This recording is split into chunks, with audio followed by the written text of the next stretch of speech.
président maa ngi lay nuyu nga nuyu laa leen ma ñëpp bokk def naa ni mbirum aéroport international Blaise Diagne wax nañ ko fii te ñi ko wax luñ ci wax dafa am solo lool mais pour man li muy mandargaal ce que ça traduit c'est peut-être une absence de culture de performance à AIBD qui est remarquable notable parce que quand des passagers et parfois des non-professionnels le constatent, le temps de récupération des bagages, ce qui est plus grave parfois, un bagage estampillé prioritaire arrive le dernier. Ça, je l'ai constaté de mes yeux.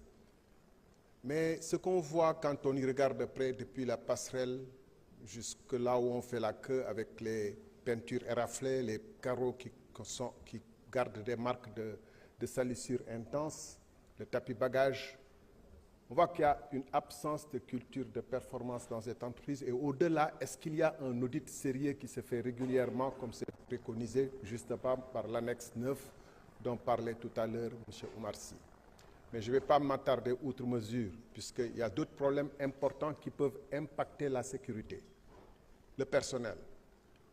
Le personnel de l'AS, de TSA et d'autres font des shifts de 12 heures de temps.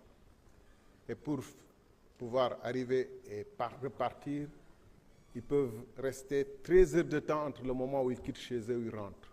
Ça, c'est ça pose des problèmes de sécurité ou de sûreté indéniables. Je crois qu'il faudrait veiller à regarder cette question de très très près. Ici, ajoute que les niveaux de paiement et de rémunération sont faibles.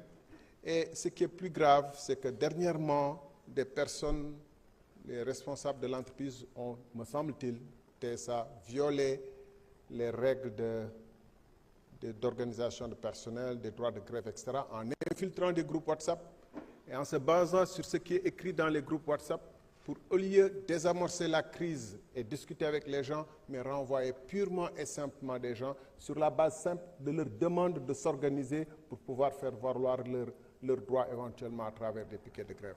Pour un régime qui dit qu'il est révolutionnaire, qu'il est issu de lutte, traiter ainsi des travailleurs qui ont voulu revendiquer leurs droits sans leur avoir donné même la possibilité de s'expliquer, c'est quand même très dommageable. Monsieur le ministre, je voudrais terminer en disant que la Guinée est en train de faire un travail important sur le transport terrestre ferroviaire. Nous sommes en train de bricoler des rails à écartement métrique. Nous serons 36 millions dans quelques années. Les Maliens seront 50 millions. On ne peut pas couper avec un transport ferroviaire important, écartement standard qui permet d'évacuer les marchandises. Je vous remercie.